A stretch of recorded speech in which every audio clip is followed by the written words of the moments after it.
The criticism of the content, which was basically that maybe specifically in this political climate, like white people shouldn't joke about genetic superiority. It really is kind of crazy how much a person's appearance is aura, and when they lose that, they lose a lot, you know? Because I have to say, and I'm being real here, and I understand, I'm only bringing this up because it's a big part of the discussion around here. Like, Sidney Sweeney got a whole lot less attractive once she started being like, yeah, it went from like seductive eyes to dead eyes real quick, with the whole like covert MAGA shit, you know? But that's just a perceptive thing, you know? It's not, I'm not saying she actually changed. Like, that was kind of like the criticism, broadly speaking. And since you are talking about this, I just wanted to give you an opportunity to talk about that specifically. I think that when I have an issue that I want to speak about, people will hear. Great stuff. It's just the additional knowledge that she's a fucking idiot. I guess, like, now that Gal Gadot is much less relevant, the right needs some kind of like token lady to hold on to. I don't know why she's so aloof about it. Yeah, I think it would be less off-putting if she would just own her bad positions. It seems like she likes being the darling of the internet's far right. Do you guys think she's very online in the same way that like Doja Cat is, or perhaps was, where like maybe it's not so much her positions, it's more like she likes being that kind of pick me a little bit? Do you think she gets off on all the right-wingers who post about how she's like gonna be their Hyperborean wife or whatever? I don't know. I guess it's just weird for me that she would say that here.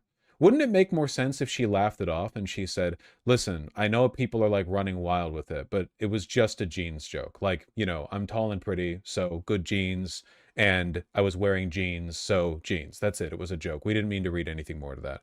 Like, wouldn't that have been the smarter thing for her to do? It seems weird to me that she wouldn't like, because she could like defend herself that way without, but this just comes across as stilted.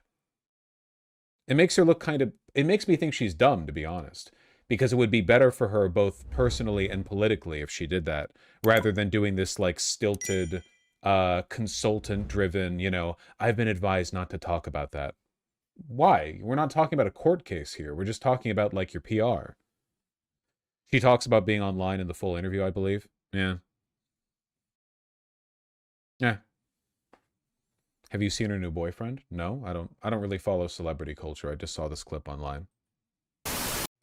Is it good that women can vote in America? I don't think so, and here's why. Nearly every legalized moral atrocity of the last 100 years was made possible by the female vote.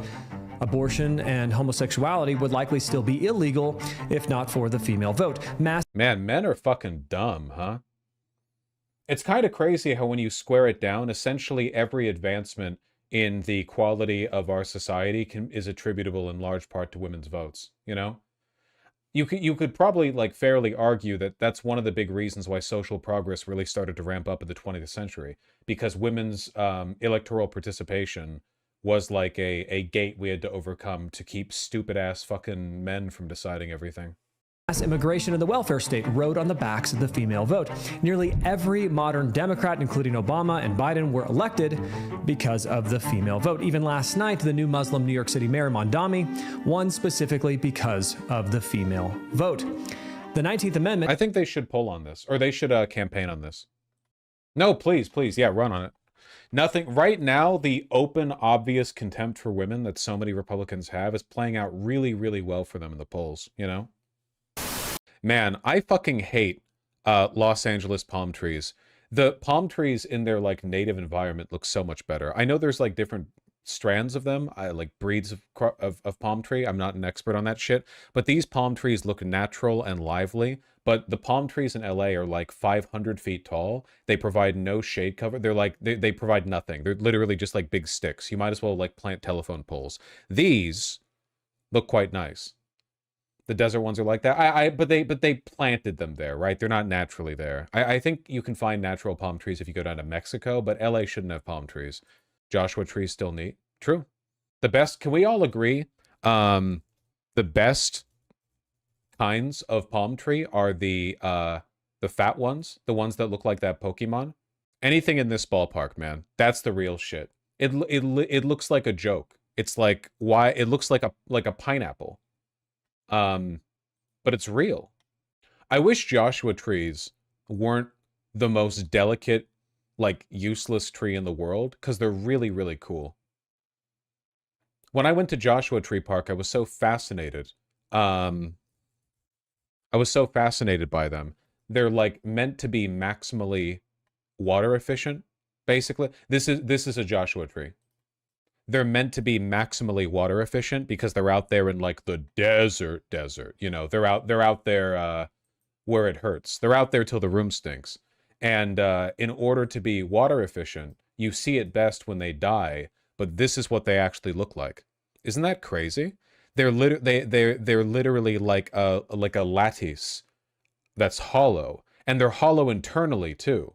So the insides of these tubes are hollow, and the whole, like, superstructure of the branch is hollow. They're hollow, like, on every level.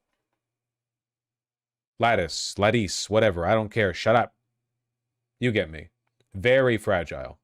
So are the living trees. That's one of the reasons you have to be careful when you go there. If you go to Joshua Tree Park, you shouldn't touch the trees, because they're pretty fragile, you know? It is pretty alien, yeah. My hometown Lancaster has a bunch of them. They can only reproduce from wildfires. That's kind of funny. But, you know, it's a different environment. Look at this. One thing I didn't get when I went to Joshua Tree Parks is why the fuck the rocks look like that. All the rocks, it's like a big barren wasteland with Joshua trees. And then all the rocks are, like, big and round with lots of cuts all over them.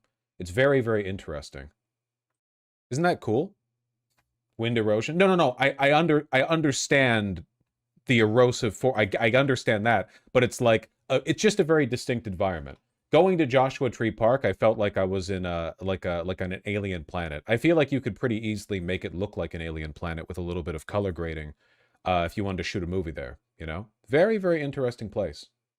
Deserts are pretty cool. Yeah. Oh yeah, 100%. Beautiful. Absolutely beautiful. Had a great time out there, you know? Ugliest desert I've ever seen in my life, by far, drive from LA to Las Vegas. They do not take you through the scenic shit on that drive, man. A lot of the, you're going down the road, a lot of the path you take, it's just like nothing on both sides, you know? Which is a shame, because if the path took you in a little bit of a different direction, you could actually get some pretty, you know, some pretty nice environs. Did you know the largest desert in the U.S. is the Alaskan tundra? Yeah, technically tundras are desert sometimes.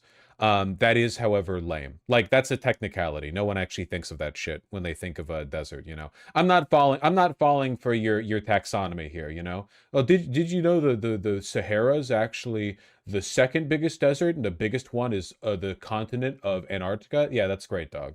No, I get it. I'm not calling you a pissant. I'm just saying it's Reddit. It's Reddit coded. Hold on.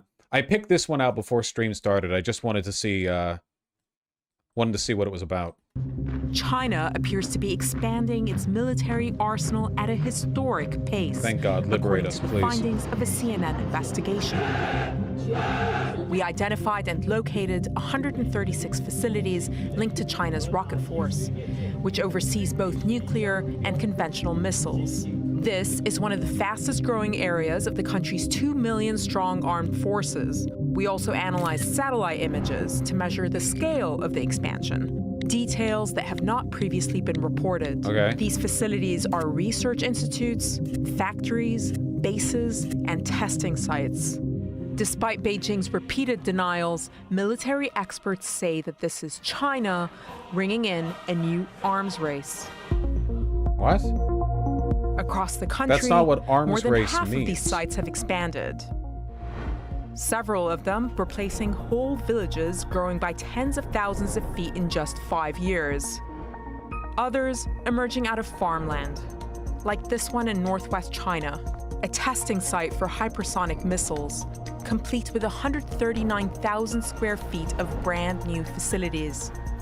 Take a look at this rocket factory on China's coast. We see a yard with missiles over 60 feet. Normally, I would say that this is mainstream media doing military propaganda via fear-mongering, but in this case, with our government this dysfunctional and at the moment shut down, this is actually a serious threat to us.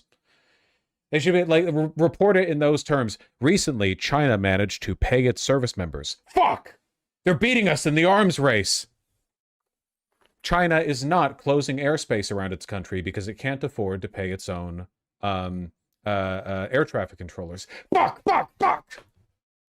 Sorry, I'm spooking the cat. River! River, I have to make noises on stream or they don't know what I'm thinking. Apparently, so here's a claim that I've seen on social media that I want to investigate. Apparently, Rockstar is union busting inside the studio. I want to investigate that because I don't know if it's true. Boy, that's some text, but for the sake of you fine people, I'll read it. This has been verified, apparently. This is an actual. Hey everyone, Rockstar employee of many years here. Understandably, I want to remain anonymous due to retaliation from the company, but I may be willing to verify I'm an employee with @SpiderVice via DM if required. I'm also a member of the union.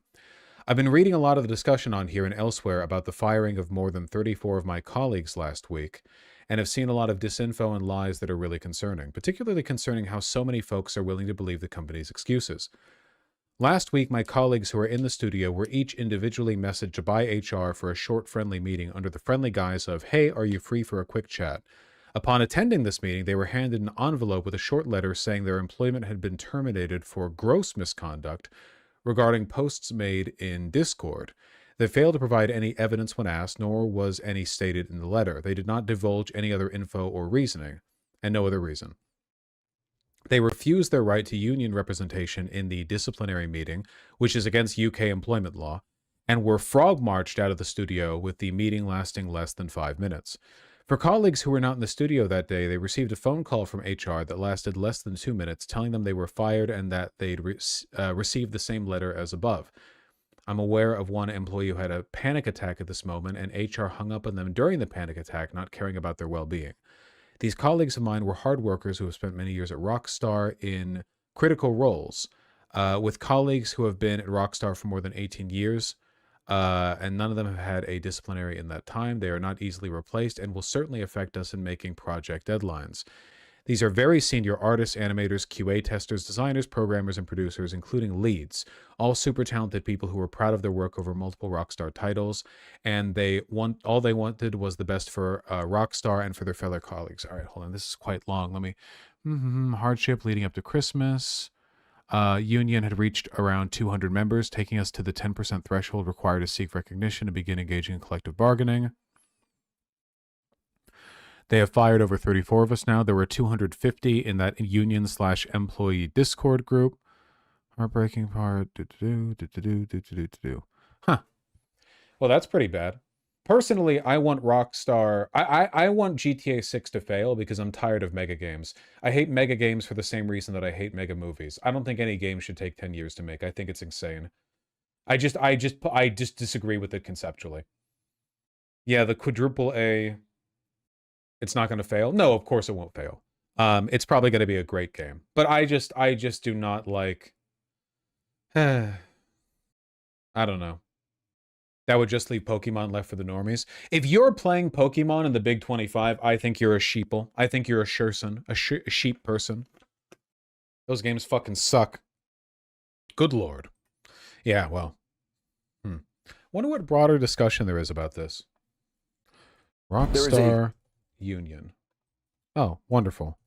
My not yet replaced keyboard didn't register a single one of those keystrokes. Have you checked out Dispatch? Stop talking about Dispatch to me. I don't know why everyone's talking about Dispatch. Please stop talking about Dispatch to me. Please, I beg of you.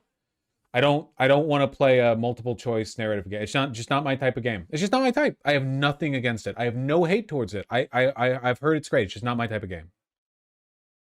I know half the people advocating for me to play it don't even fucking, like, haven't even played it and are probably just doing so because they know that it's gay.